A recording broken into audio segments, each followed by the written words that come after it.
கிழமை. நண்பர்களே, எனது சொந்த வேலை காரணமாக கடந்த ஒரு வாரமாக காணொளி பதிவிட முடியவில்லை, மன்னிக்கவும்.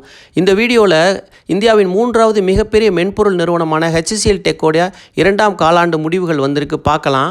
இந்த நிறுவனம் நிச்சயமற்ற சந்தை சூழல்களையும் மீறி வலுவான 2ஆம் காலாண்டு முடிவுகளை பதிவு செஞ்சுருக்கிறாங்க.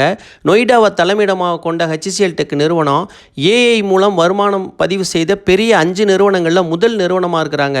இந்தியாவில் 3வது மிகப்பெரிய மென்பொருள் நிறுவனமான HCL டெக் புளூம்பெர்க் நடத்திய 31 ஆய்வாளர்களுக்கிடையான கருத்து கணிப்பின் மொத்த மதிப்பீடான 3.54 பில்லியனை முறியடித்து 3.64 பில்லியன் வருமானத்தை பதிவு செஞ்சுருக்கிறாங்க. தொடர்ச்சியாக 2.8% வருவாய் வளர்ச்சியை பதிவு செஞ்சுருக்கிறாங்க. காலாண்டுக்கான நிகர லாபம் தொடர்ச்சியாக 8% வளர்ச்சி அடைஞ்சு 486 மில்லியனாக இருக்குது. இந்தியாவை மிகப்பெரிய IT அவுட் சோர்சிங் நிறுவனங்களில் முதலாவதாக மேம்பட்ட AI மூலம் வருமானம் ஈட்டக்கூடிய இந்த நிறுவனம் 2ஆம் காலாண்டில் 100 பில்லியன் வருமானத்தை கிடச்சிருக்கு. உலகில் AI மூலம் வருமானம் ஈட்டக்கூடிய ஒரே நிறுவனம் அக்செஞ்சர் மட்டும்தான். அக்செஞ்சர் AI மூலம் 2.7 மில்லியன் வருமானத்தை பெற்றிருக்கிறாங்க. HCL டெக்கின் வளர்ச்சி பெரிய மென்பொருள் நிறுவனங்களின் நிறுவனமான